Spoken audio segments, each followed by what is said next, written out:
Assalomu alaykum hurmatli obunachilar. Bugun yana go'jetdagi mevalar haqida gaplashamiz. Go'jetdagi mevalar haqida qancha gapirsak ham kam. Chunki buni shifo bag'ishligi juda bir yaxshi narsa-da. Inson sog'lom yashash uchun juda bir kerakli vitaminlar bor tarkibida. Buni doimiy iste'mol qilib yurgan insonda juda ham bir yaxshi ta'sirotlar qoldiradi-da. Shifo bag'ishligi darajasi bo'yicha. Bunun tarkibida yo'q elementlarda o'zi yo'q. Даже Germaniya degan elementlari bor. Mana ankalis hujayralar bloklab turadigan. Kimana temir moddalari bor. Kaliy, kalsiy, magniy, hammasidan bor. Omega 3, omega 6largacha bor. 18 ta amino kislotasi bor. Juda bir kuchli amino kislotalar. 8 ta polisaxarid, 8 ta monosaxarid, 8 ta bikarotin. Vitaminlarga keladigan bo'lsak, vitamindan A, C, E vitaminlar, vitamin 1, vitamin 2, vitamin 3, vitamin 6, vitamin 12, vitamin 9 degan vitaminlar ham borda tarkibida. Inson organizmi uchun juda bir kerakli bo'lgan vitaminlar mana shular. Buni doimiy iste'mol qiladigan odamda deyarli kasallik bo'lmaydi. Hali bu yangi, men ko'pchiliklarda sinab ko'ryapman. Juda bir xursand u kishilar.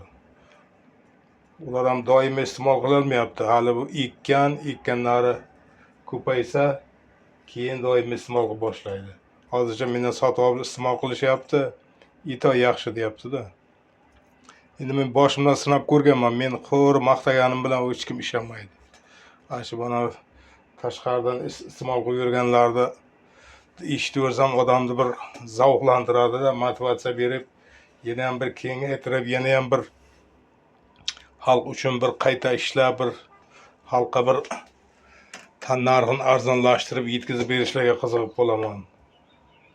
Buni qilamiz, iloji boricha qayta ishlab, bir xalq uchun bir qulay narxlarda doimiy iste'mol qilib yurish uchun bir qulay sharoit, qulay narxlarga yetkazib boramiz o'sha tomonga. Hozir shuni ustida ko'proq ishlayapman.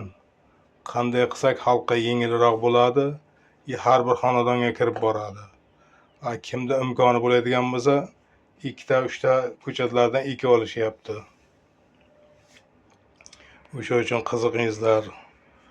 Maqsadimiz bu ximik dorilardan qochish, tabiiy narsalarga o'tish. Sog'lom yashash. Sog'lom bo'lgandan keyin odam uzoq umr ko'radi. Uzoq umr ko'rish uchun odam sog'lom bo'lsa, yashab yuribdi-da. Hech kimga ziyon tegmaydi-yu sog'lom odamni. Nevara-chevaralaringizga bosh, ayniqsa mana yoshi ulug' insonlar. Men asosiy klientlarim shu yoshi ulug' insonlar. Otaxon, onaxonlar. Mana pensiya olib turibdi. Mana shu pensiyasini olib yeb yashab yuraveradi-da. Hozir hayotda olib qaraydigan bo'lsangiz, shunaqangi insonlar qo'ng'iroq qilishadi. Bacham, pensiyamiz kam, yetmaydi. Dori-dormonga yetmaydi pensiyalarimiz deydi-da. Odam qarab turib rahming keladi. Chunki aptekadagi dorilar juda qimmat. Aptekalar ham biznes bo'lib ketgan. Bu dorini ichgan bilan odam tuzalib qolmayapti-da. Vaqtincha salgina bir tuzalishga salgina imkon beradi. Yana 1 oy 15 kundan keyin yana shu oldingi holat. Mana davleniyaga doim iste'mol qilish kerak. Saxar uchun ham doimiy iste'mol qilish kerak tabletkalarni. Doimiy iste'mol qilish uchun qimmatlik qiladi. O'sha uchun hozir men ham ko'p o'zimda ustimda ishlayapman. Qanday qilish kerak insonlar sog'lom yashash uchun, kasal bo'lmasligi uchun. Lekin imkoni bor bu narsalarda. Mana bu ruschada xronический kasal deydi. Mana davleniya, saxar, suyak yemirilishi, ko'z nurining pasayib ketishi, bular bari xronический kasal deyiladi-da. Lekin inson u xronический kasal bilan yashamaslik kerak-da. İnson shunaqangi bir harakat qilsa, shunaqangi bir yo'llarni qilsa, shu xronический kasal chiqib ketadi organdan. Odam sog'lom yashaydi. Buni ham izlanyapmiz, topamiz, buni ham yo'lini topamiz. Topsa bo'ladigan narsa. Mana ovqatlanish madaniyatini o'rganish kerak. U parhez bilan emas, faqat ovqatlanishda to'g'ri ovqatlanishni o'rganish kerak. O'shanda hamma kasallik chiqib ketadi.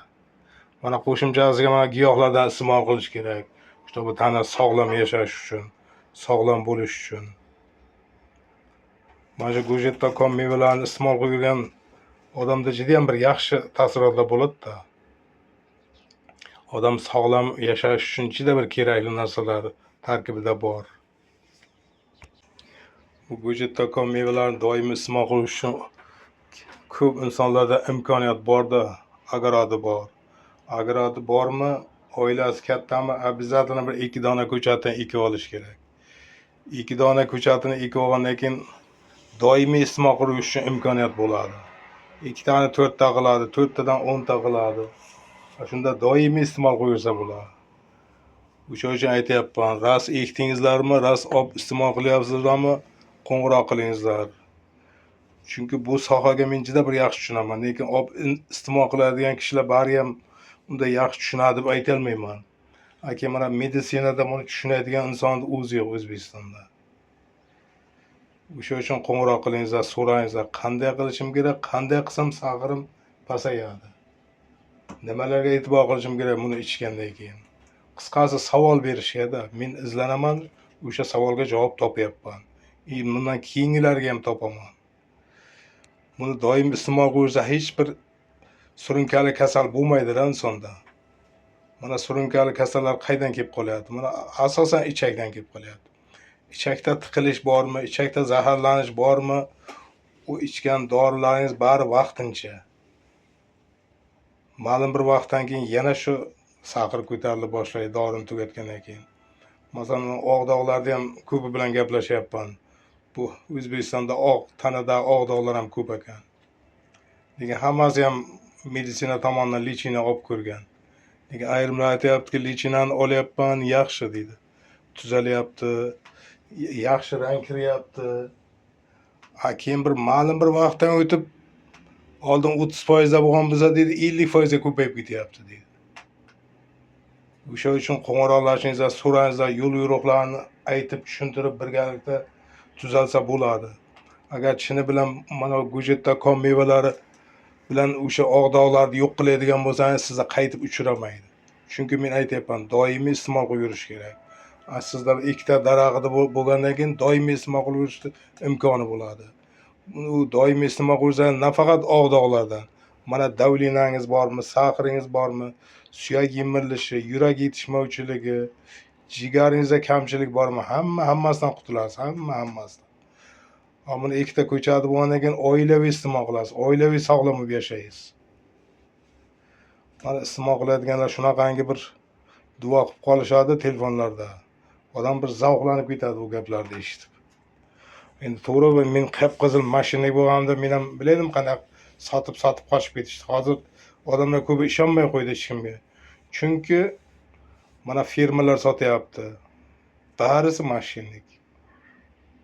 Narx-navosi baland, lekin ta'sir kuchi yo'q.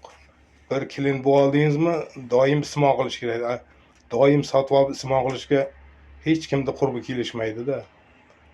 Masalan, bizlardagi mana go'jetda.com'da ko'chatini ekib olsangiz, bir 2 yil qo'ng'iroqlashib tursangiz, o'zingiz mutaxassis bo'lasiz bo'yicha.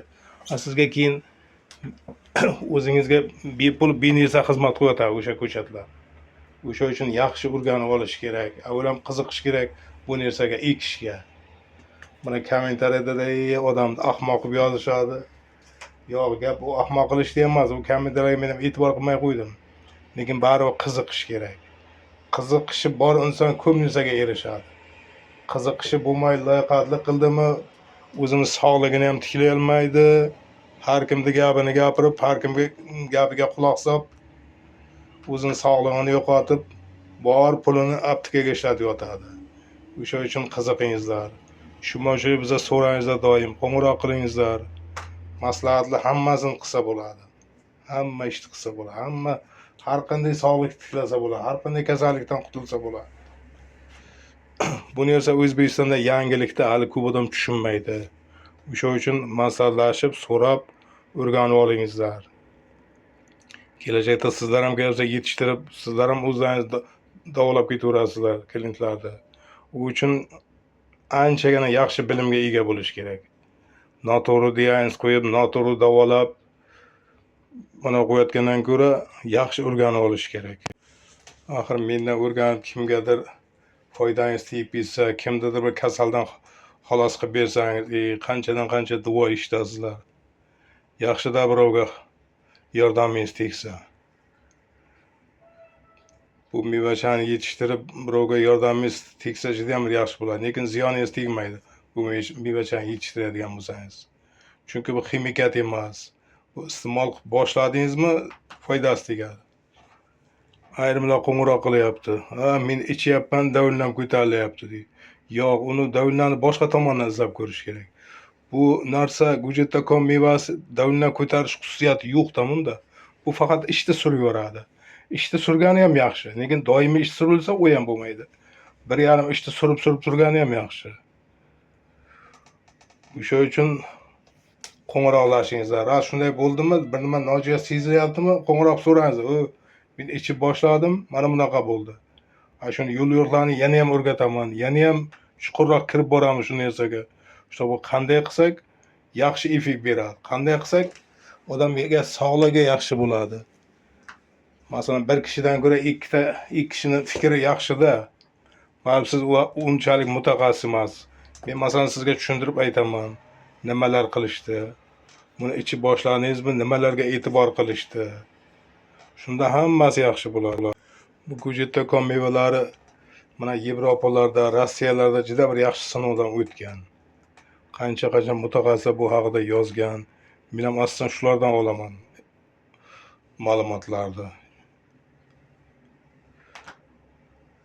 Mayli, e'tiborlaringiz uchun rahmat. Sog' bo'lingizlar. Qo'ng'iroq qilingizlar, maslahatlashingizlar. Ekib olishga, mevalardan iste'mol qilishga harakat qilingizlar. Sog'lik uchun juda bir kerakli narsa bu. Ayniqsa mana yosh ulug' otaxon, onaxonlar uchun. Mayli, e'tiborlaringiz uchun rahmat. Kasal bo'lmangizlar.